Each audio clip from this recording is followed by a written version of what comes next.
সারচার্জের বদলে অতিরিক্ত সম্পদশালীদের উপর কর বাড়ানো এবং ব্যাংক লেনদেনের উপর ট্যাক্স আদায় করা যায় কিনা সে বিষয়ে এনবিআর কাজ করছে বলে জানিয়েছে সংস্থাটির চেয়ারম্যান আবুল রহমান খান। বৃহস্পতিবার দুপুরে চট্টগ্রাম সার্কিট হাউসে বিভাগীয় প্রশাসনের আয়োজনে প্রাক বাজেটে মতবিনিময় সভায় এসব কথা বলেন এনবিআর চেয়ারম্যান।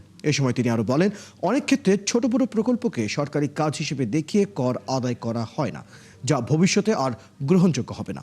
এ সময় সব ধরনের কর্মকাণ্ডকে করের আওতায় আনার উপর জোর দেন তিনি। সভায় কর আদায়ের আওতা বাড়ানোর পাশাপাশি কর দেওয়ার জন্য সাধারণ মানুষকে উৎসাহিত করতে আরও বেশি পরিকল্পনা নেওয়ার আহ্বান জানান সরকারি কর্মকর্তারা।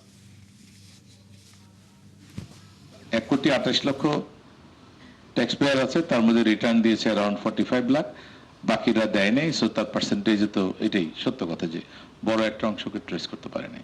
আসলে ট্রেস করতে পারে না তা না, এনারা রিটার্ন দেন নাই। এখন আমরা ওনাদেরকে নোটিশ করা শুরু করেছি, দেন তাদেরকে খুঁজে বের করব, তাদের আয়ের উৎস খুঁজে বের করবো এবং অ্যাসেসমেন্ট করে ট্যাক্সটা আদায় করব।